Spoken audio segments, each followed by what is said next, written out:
David Noren has a beautiful company, which he made this beautiful replica of Michelangelo that is from the original mold from the one in St. Peter's Basilica, correct? It's here tonight. We are hoping someone will buy and donate it to our collection and have a special chance to see it, as we're going to ask Prince Lorenzo and the Chief to please unveil the sculpture. If you would please remove.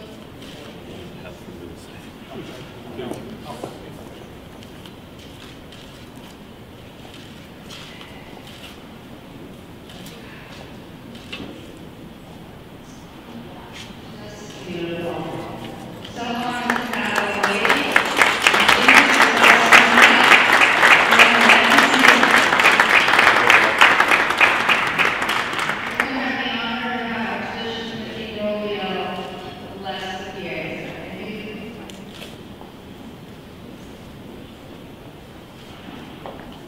Certainly the image that Michelangelo created, is so elegantly copied here, is a good reminder of a mother's love, something that all of us can understand. And it is also a reminder of the tenderness of that moment after the passion and death of our Lord Jesus Christ. Let us pray. Father in heaven, we ask your blessing upon this image. May it always remind us of the tenderness of God and of God's love for us.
Buonasera, good evening everybody, and what a spectacular view.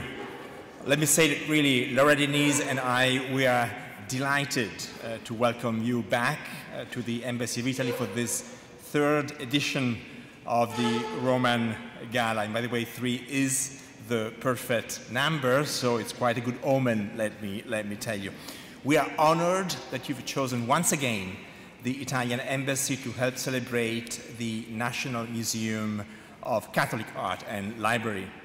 And by the way, it's a very timely celebration as it comes only 6 days after the meeting in Rome of President Obama with the Holy Father. For over 20 years, the museum and its founder, Mrs. Christina Cox, have strived to support Roman Catholic spiritual and religious art, and this, frankly, not only in the United States, but throughout the world. And together they've championed the cause of promoting Christian art and literature, and have created many opportunities for dialogue and cultural exchange between different religions and beliefs.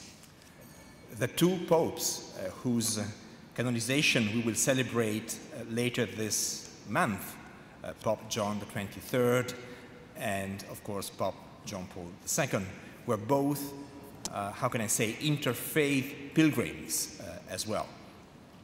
And both of them, they strongly believed in opening towards other religions, and so the museum's mission is particularly time and perceptive.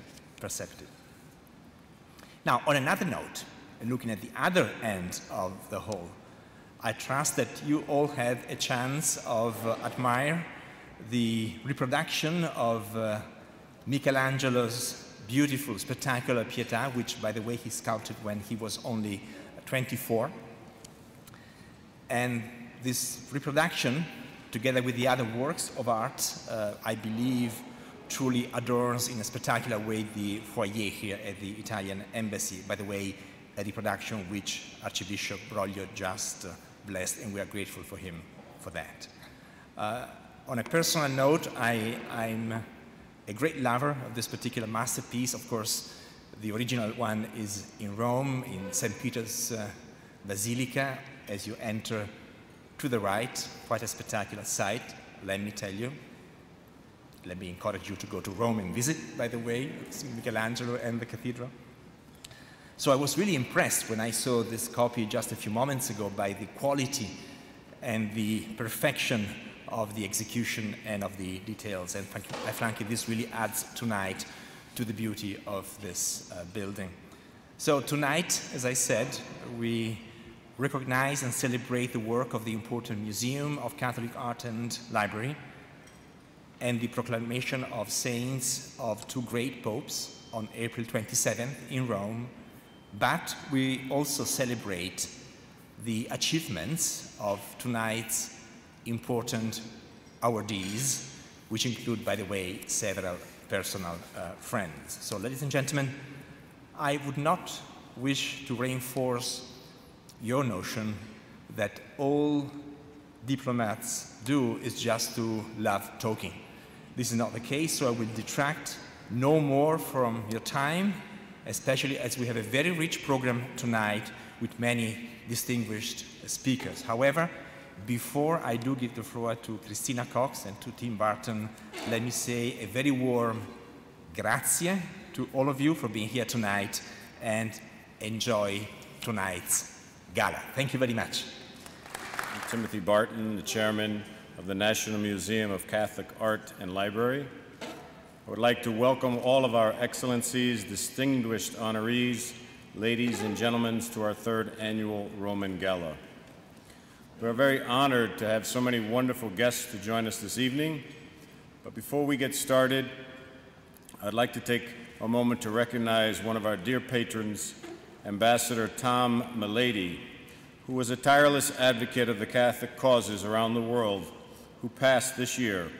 We hold him in our heart during this year's gala. In addition, we would also like to remember our dear founder, Mr. Ed Malloy, who was efficiently remembered by us as the original old Blue Eyes. And those blue eyes would always sparkle when it was time to go to work. And I'm humbled to follow in his footsteps. So Eddie, it's time to go to work. I hope that we can honor him in our festivities of this evening. Tonight we have a wonderful group of honorees that we will introduce to you shortly. And the museum's mission, I think it could never be more timely than it is today.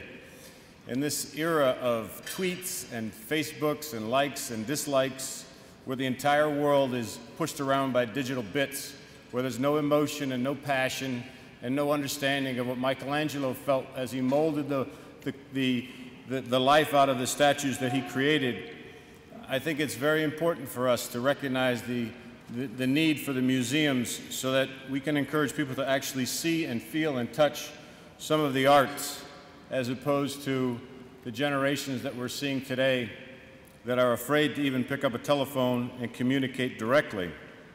I often tell my children as well as my team to stop being afraid to call someone and just talk to people face to face. And that's really what the museum is. It's going to bring to life the reality of the history and the culture that is so important to all of us. And without it, I think it would be a time where it would fade away in that culture, and this is one of the most important ways to keep that connection to the past and to the culture. So I would ask that we all try to have everyone to realize the importance of being able to see and touch the arts, and that's the reason for our museum. So I would ask that Christina Cox come up and enjoy the evening. Thank you. We are especially honored to have this under the patronage of the Ambassador to Italy and Mrs. Bizignero, and under the patronage of the Order of San of St. Martino, Prince Lorenzo de' Medici. Through Art Divine, we have brought you tonight a beautiful Michelangelo replica of the Pieta. It is great to honor Our Lady with her son Jesus in our presence of the Lenten season. Through Michelangelo, through the Medici family, being a patron of the arts inspires us. This is what we expect to see in the museum.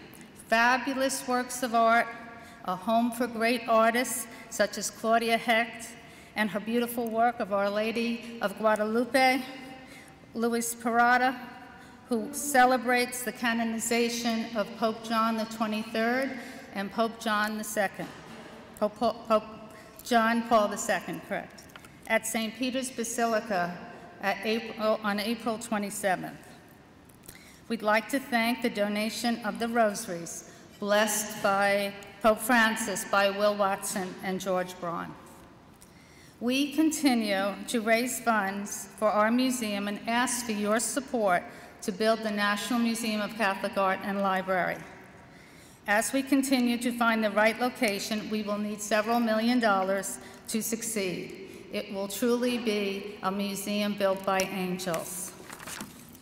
It is truly an honor to have such a prestigious group of honorees tonight. I have been following the work of Archbishop Timothy Broglio, his dedication to the Catholic chaplains in the United States. I first became aware of the Archbishop's work through a Mass at the Basilica of the National Shrine, the Immaculate Conception, for Father Capitano, who was a chaplain and has cause for sainthood. The roles of the chaplains are such an important one. I urge you to support them. I was very impressed with his role, with the Archbishop's role as head of the Archdiocese of the Military Services USA.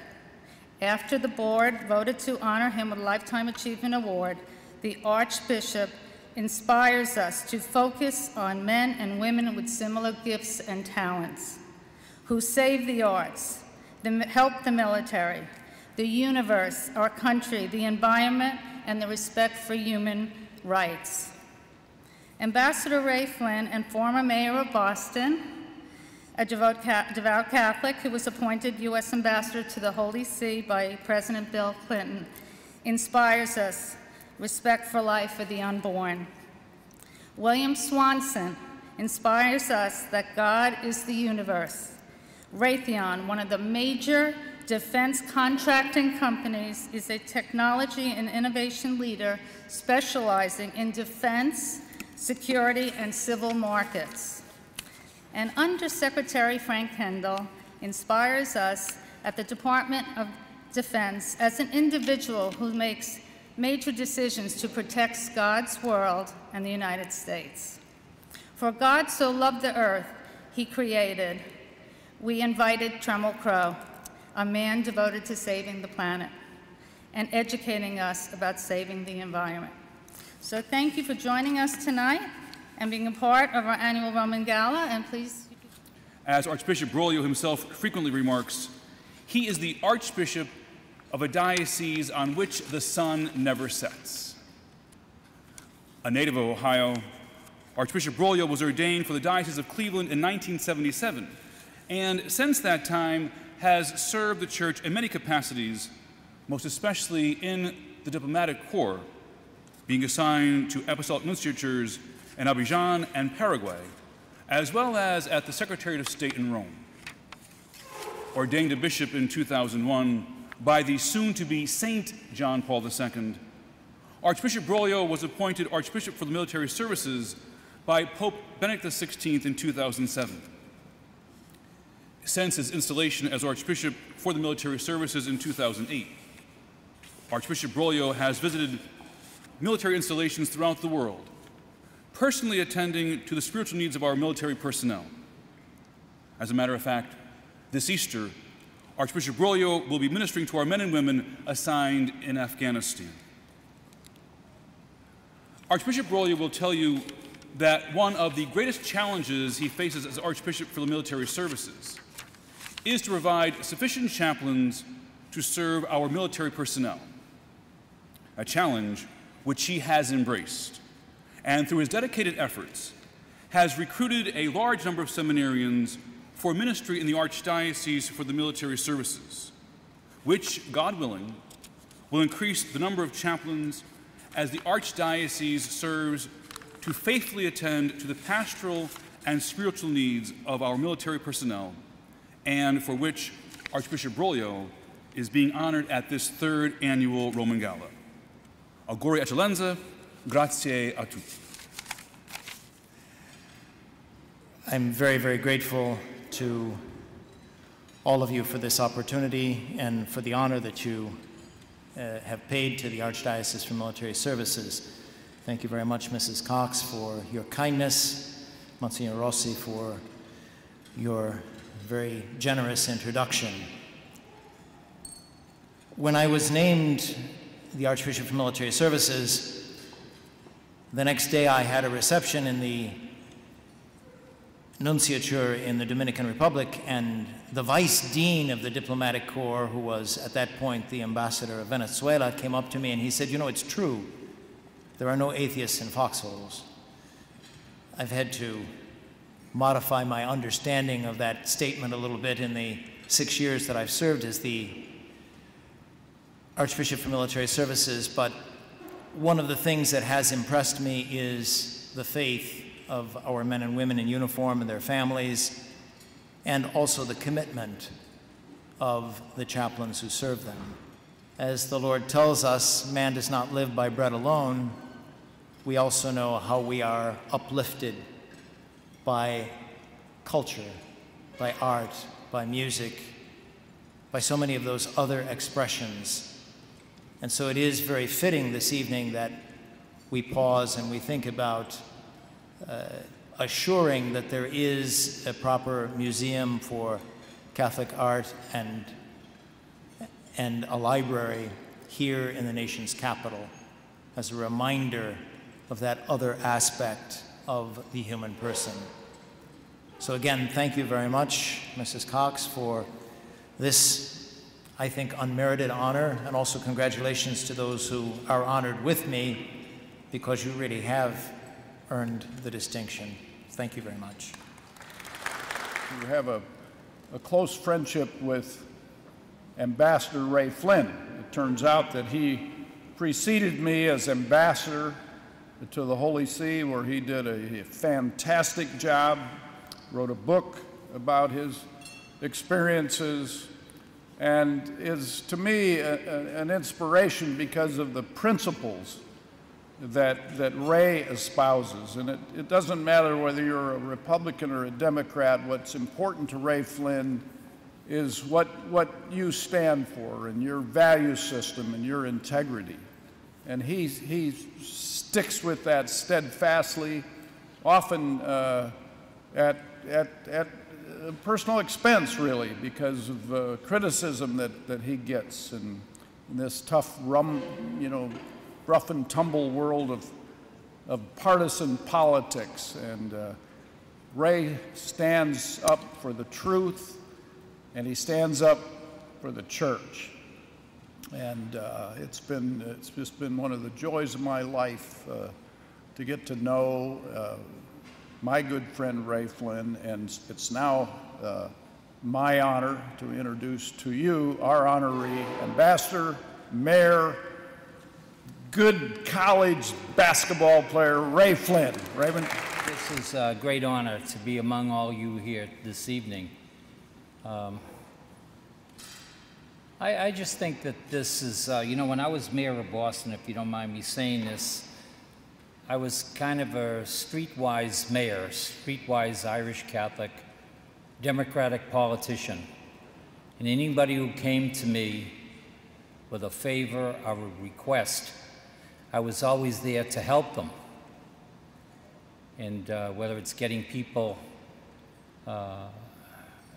back on their feet or whatever it would be, mostly immigrant people, I was always try to be there. That was my philosophy. And then now all of a sudden I'm the United States ambassador. And you wouldn't believe the number of people from Boston and across the country who were familiar with my background and picked up the phone or sent a letter and expected me now as the United States ambassador to the Vatican to be the same kind of personality that I was as mayor. In other words, what they were looking for was not a job. They were looking for an appointment to sit down with John Paul II and have a conversation with him.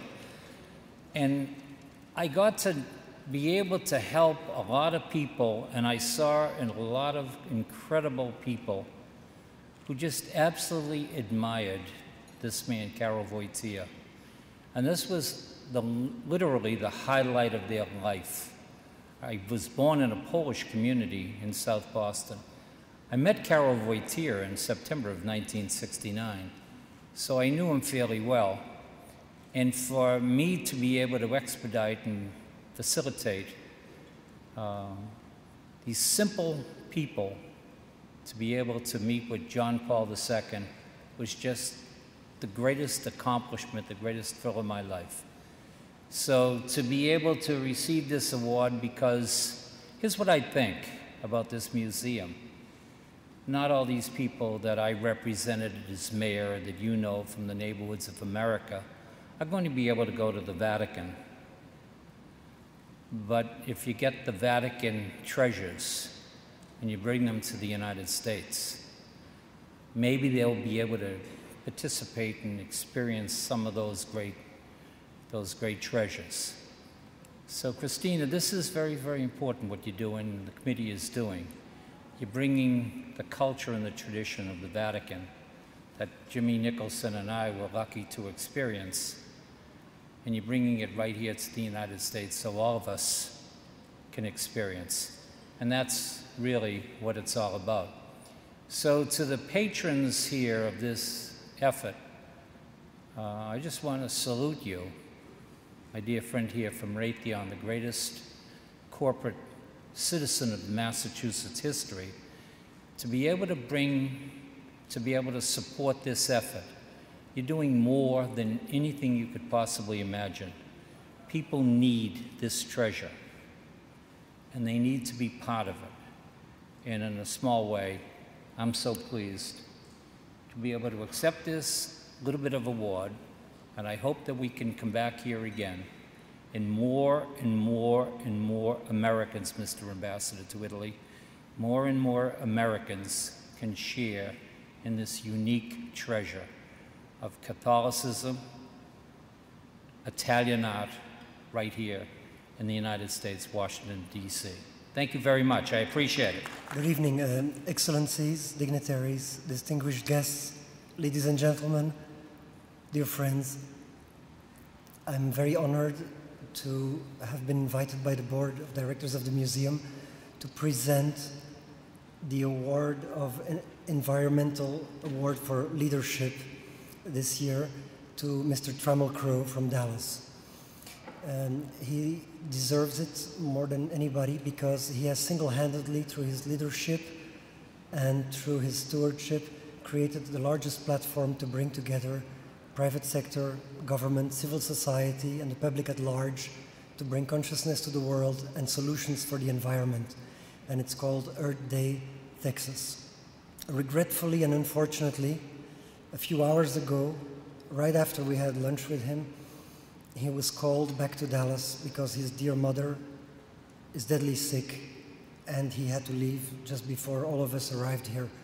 So I will take the liberty to accept this wonderful award, so deservedly for him, on his behalf. If I may receive it. Thank you for taking this on behalf of Trammell Crow. Yes, I accept this on...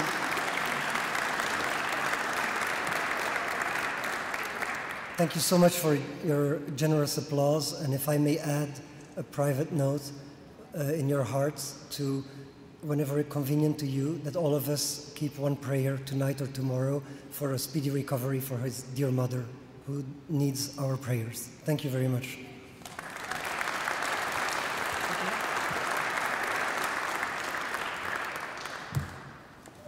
Thank you very much, Johan. It's a pleasure to have you here again. I have the distinct pleasure now to bring to the ambassador here in Italy one of his most famous families and a dear friend of ours, Prince Lorenzo de' Medici. Prince Lorenzo of the Medici family is an original descendant of the famous Medici dynasty. They are mostly known for their funding of the unique Renaissance of Europe. The family has supported the most famous artists in the world, including Leonardo da Vinci, Christopher Columbus, and many others.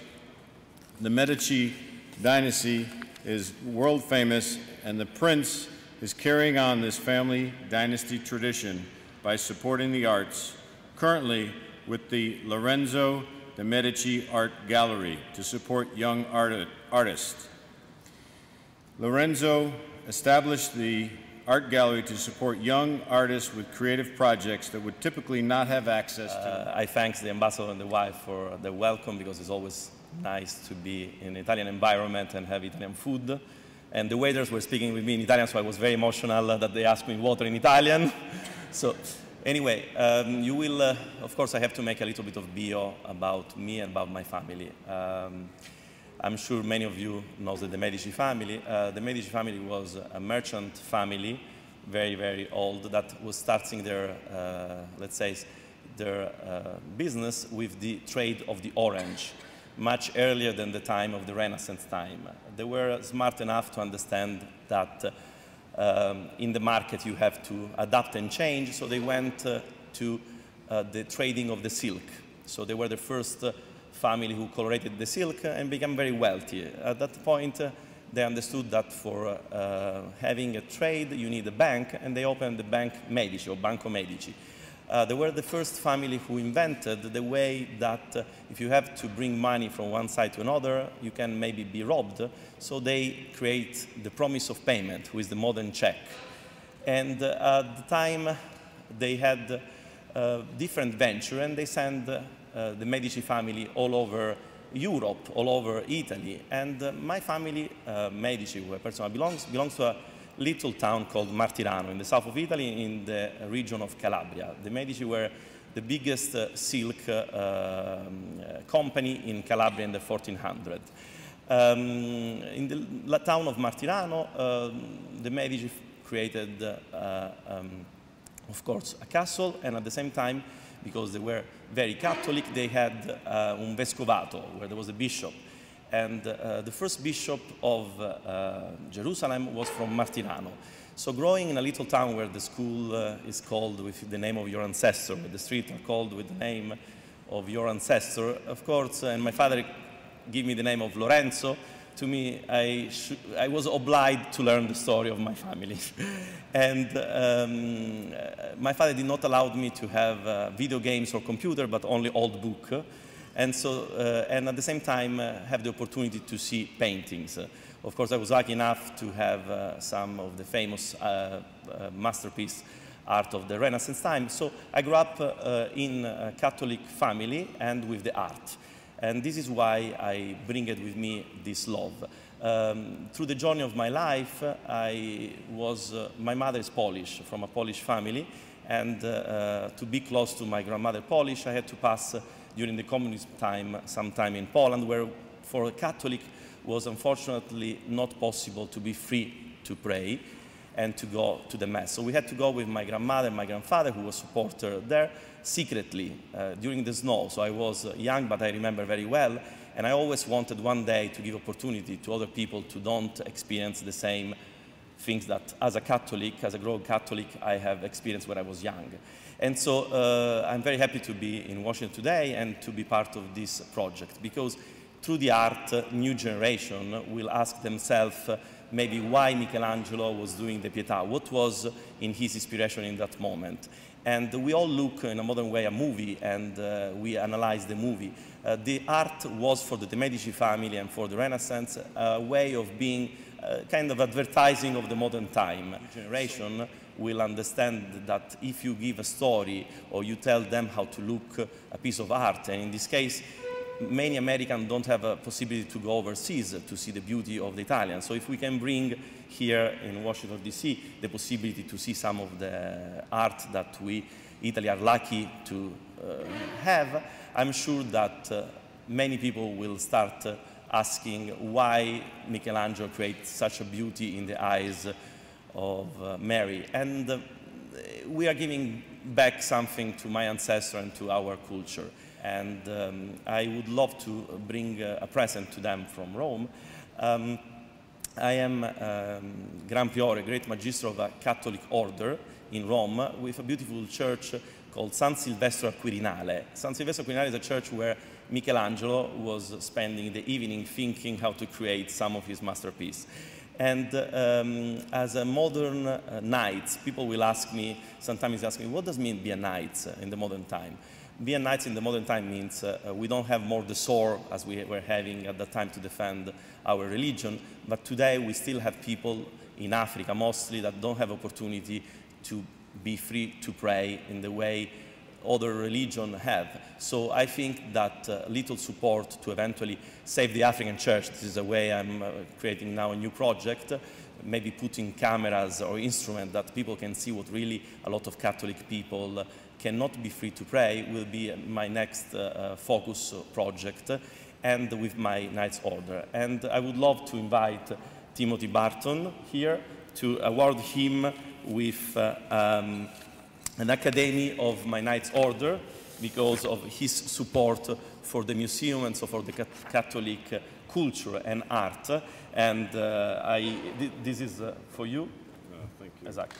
Grazie. Thank you very much. And of course, as a modern knights in our order, there is no difference between men and women, because I think that women are much more intelligent than men, and so I think that we should learn from women. And in my order, women and men, we sit together. There is nobody who is more important than the other, and we decide what to do when we meet. And we meet once a month. We have, of course, our priest who is telling us how to behave better, how to see that the world has to be seen without envy, and try to understand that the value that our grandfather and our Pope in this moment, the great Pope, is giving help to us, because he is is one of the people who is teaching to the people how to be really nice in value, and so we're very helpful for the Holy Father. And I want to give as well a Knights to Christina, as a Knights of the Order of St. Martin from Rome. Exactly. So, thank you very much for all of you and to support the museum. Grazie. I would just like the Prince, and thank you very much. I'm sure Tim and I really appreciate to be part of the Order of San Martino in Rome. If the Prince would be so gracious to please present our two Artist Awards. The first award goes to Miss Claudia Hecht. Claudia's work, known Claudia for many years. She's an international artist. She is good at carving, painting. She can do commissions for large buildings. She's a real talent. And because of her international status, I'd like to have the Prince award to Claudia. I have been lucky to meet a lot of artists, but every artist has to have the space for show their art. In this case, we have two artists that tonight have the opportunity to show their great art, who will make us thinking. So, as a patron of the art, as my ancestors were, please. Thank you very much. For this very important, distinguished for me, I'm a Catholic. I was raised in Mexico. Basically, all my education was in a Catholic school. And I started painting when I was, it was about 25 years ago when I started. And it's been a beautiful experience for me working in the art, because it's I feel it's like the expression of the soul. And for me to paint or do a sculpture, I have one piece that couldn't make it for tonight, but for me it's like the expression of whatever is inside your heart and your feelings in that moment. And I'm very pleased and proud to be here tonight with all of you. Thank you very much. Our other national award for the arts is Luis Peralta. Luis, would you come up?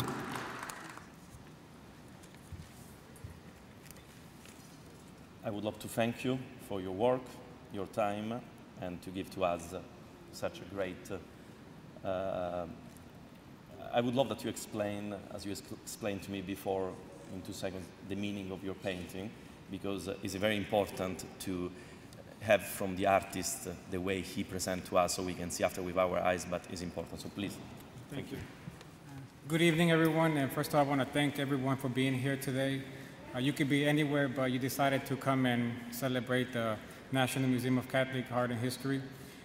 Before, I want to also thank Christina for the work that she's doing. I met her, I think, in 2007, and I can truly say that ever since I met her, I don't think she's ever taken a break.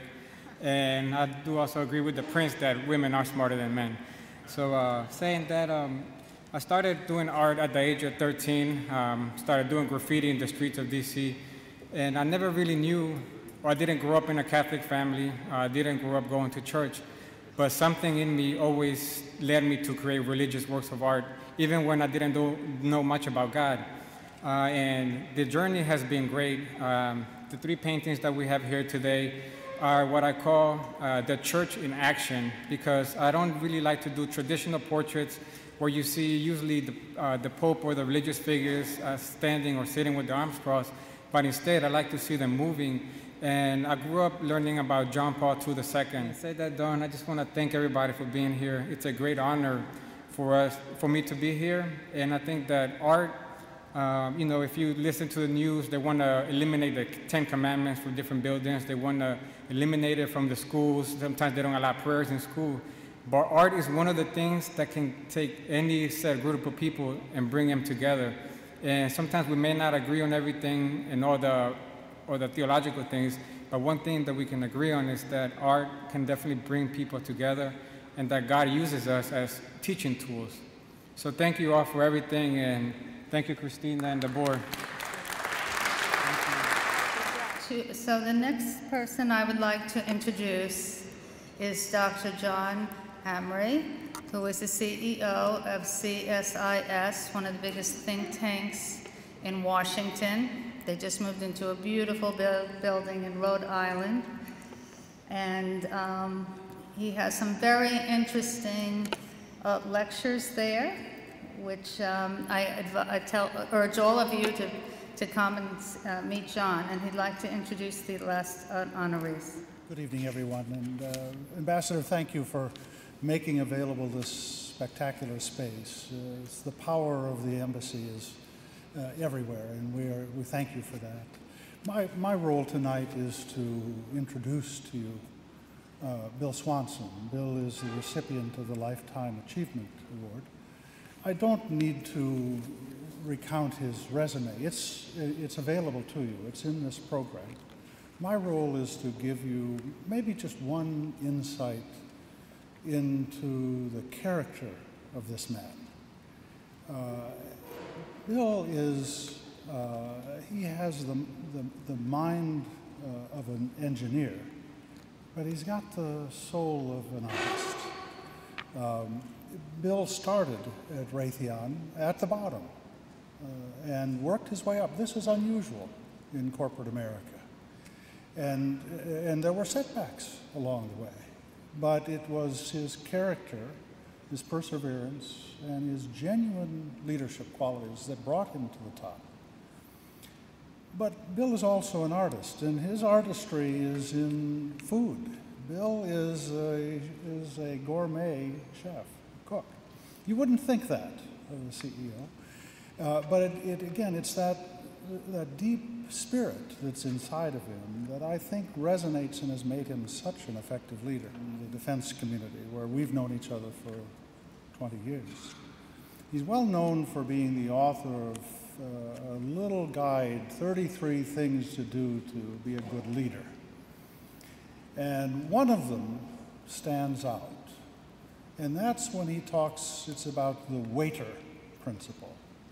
And he says the judge of a person's character is how they treat the waiter, how they treat the support staff. And he said, any person who is generous and kind to you, but is cold and abusive to a waiter, is not a good man. And I think it's a sense and an insight into this man, and it's why you've chosen to recognize him tonight with this Lifetime Achievement Award. Would you, with your applause, please welcome this remarkable leader, Bill Swenson. Thank you, John, for those kind words, and thank you, everyone. I'm pleased to accept this award on behalf of my 63,000 teammates across the country. I'd also like to thank the National Museum of Catholic Art and Library and its Board of Trustees for this great honor. I'd also like to thank our hosts for organizing tonight's celebration, the Italian ambassador and his wife, and the gala chairman, Mayor Gray, and Chairman Christina Cox. I'd also like to congratulate tonight's honorees, Archbishop Broglio, Ambassador Flynn, Tramiel Crowe, and Prince Lorenzo de' Medici.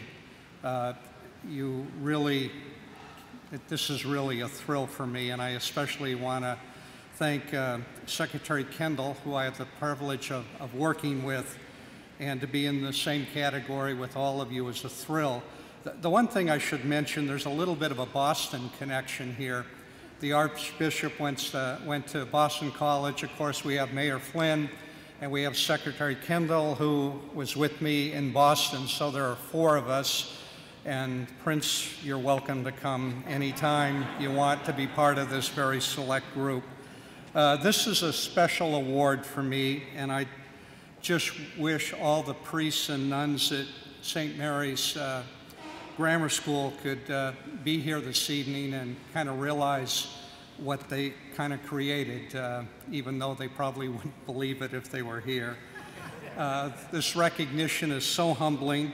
You see, I always thought growing up as a young man in the Central Coast of California that things like this wouldn't happen. Yet through my education, my strong values that were passed down from my family and my church, I've been so very fortunate in my life and in my career.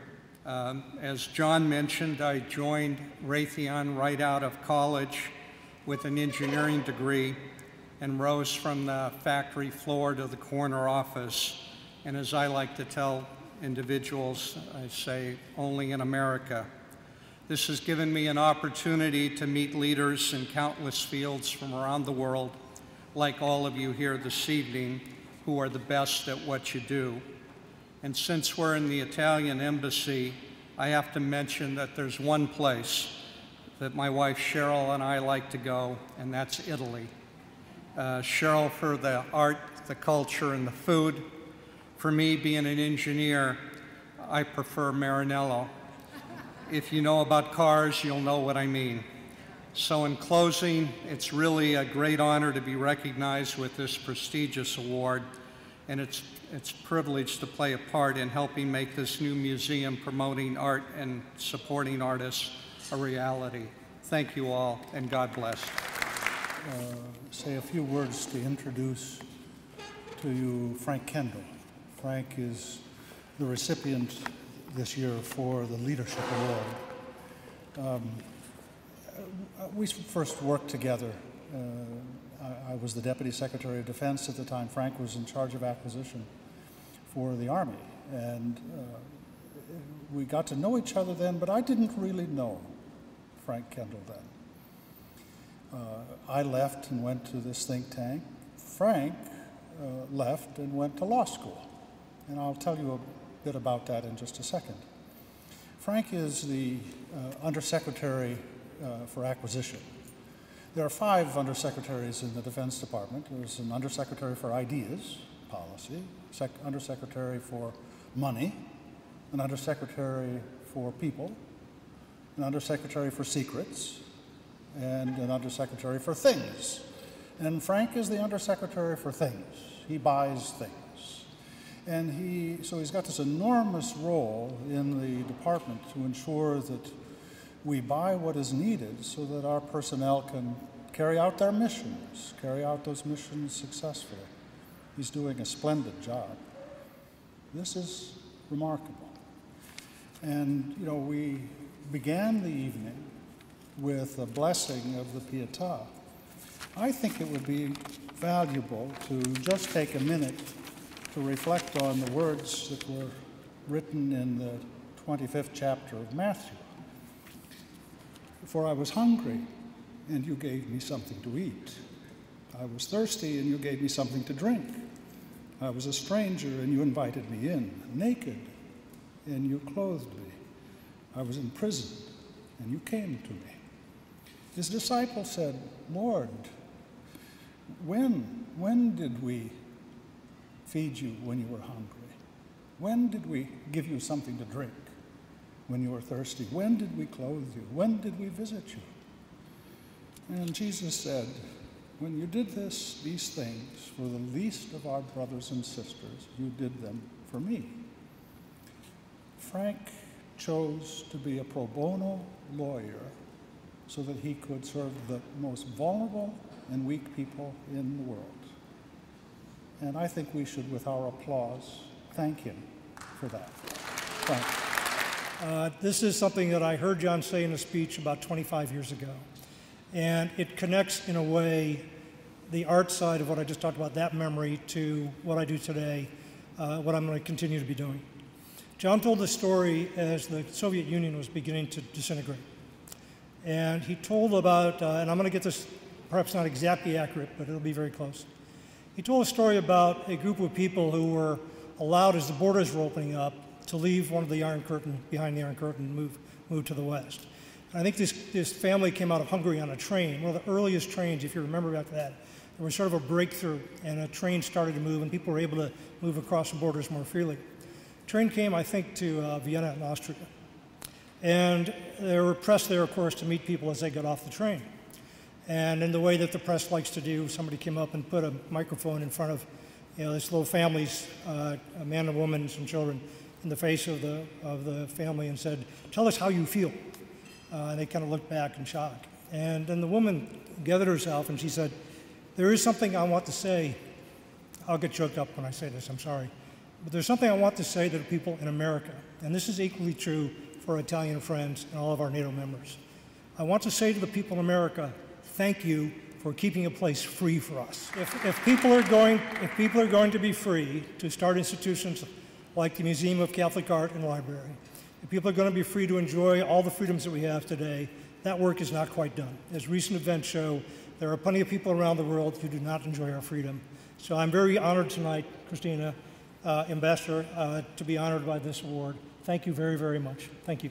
I want to thank everybody for listening to all the speeches, these wonderful honorees, especially our host, the ambassador, and his wife. And dessert is coming. I want everyone to meet and greet, have coffee, have more wine. It's time to enjoy the rest of the evening. Tim? Oh, we want to thank the staff, right?